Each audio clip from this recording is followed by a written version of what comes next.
अगर आप हमारे गाने को पसंद करते हैं तो हमारे YouTube channel MS music entertainment channel को सब्सक्राइब करें और बेल आइकन को दबाना ना भूलें। जय मिथिला, जय मैथिली।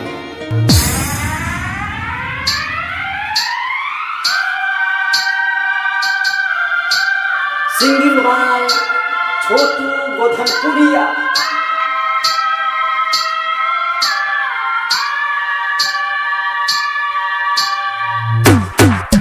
कने भांग पिसू ये गौरा, कने भांग पिसू ये गौरा, कने भांग पिसू ये गौरा।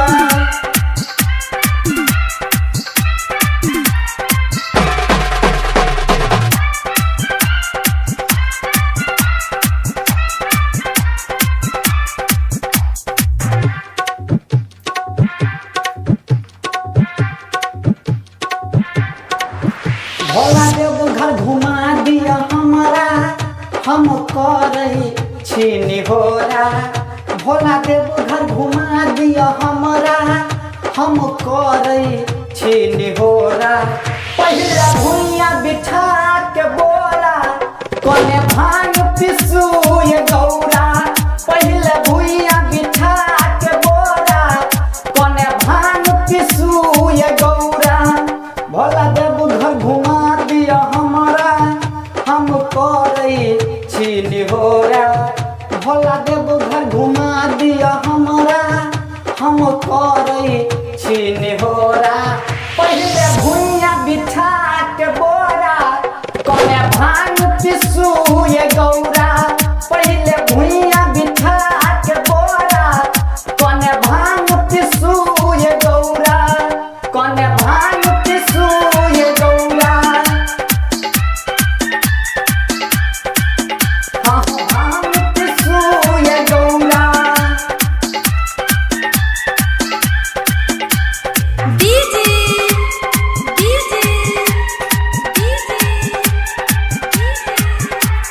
सहाबुद्दीन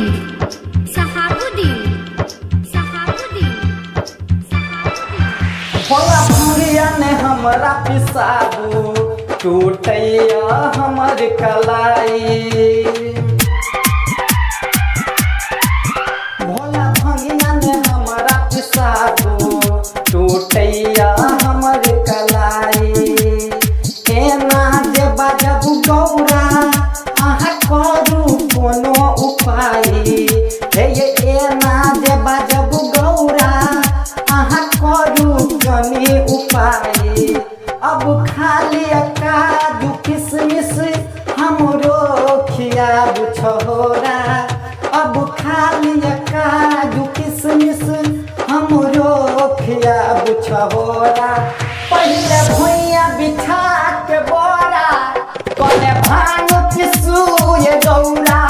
पहले भुइया बिठा के बोरा, कने भांग पिसू ये गौरा। कने भांग पिसू ये गौरा।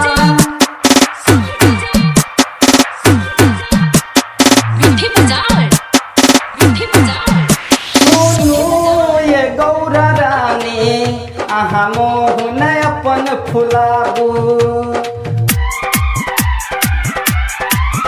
सुनू ये गौरा रानी, अहाँ मुँह ने अपन फुलाबू।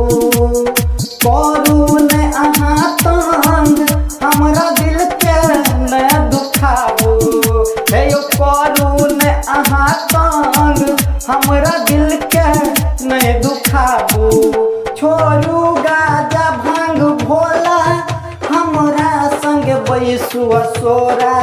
छोड़ू गाजा भांग भोला, हमरा संग बैसू असोरा।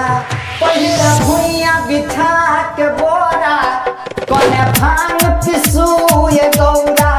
पहले भुइया बिठा के बोरा, कने भांग पिसू ये गौरा। कने भांग पिसू ये गौरा।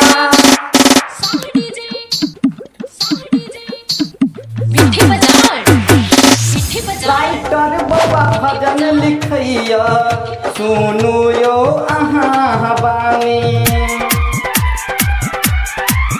राइटर बउआ भजन लिखैया सुनू यो अहाँ बानी राजू रंग रसिया कहैया अपन दुखक कहानी हे यो राजू रंग रसिया कहैया अपन दुखक कहानी छोटू बधनपुरिया करैया भोला अहाँ के निहोरा छोटू बधनपुरिया करैया भोला अहाँ के निहोरा पहले भुइया बिठा के बोरा कने भांग पिसू ये गौरा पहले भुइया बिठा के बोरा कने भांग पिसू ये गौरा कने भांग पिसू ये गौरा कने भांग पिसू ये गौरा सहाबुद्दीन पिसू ये गौरा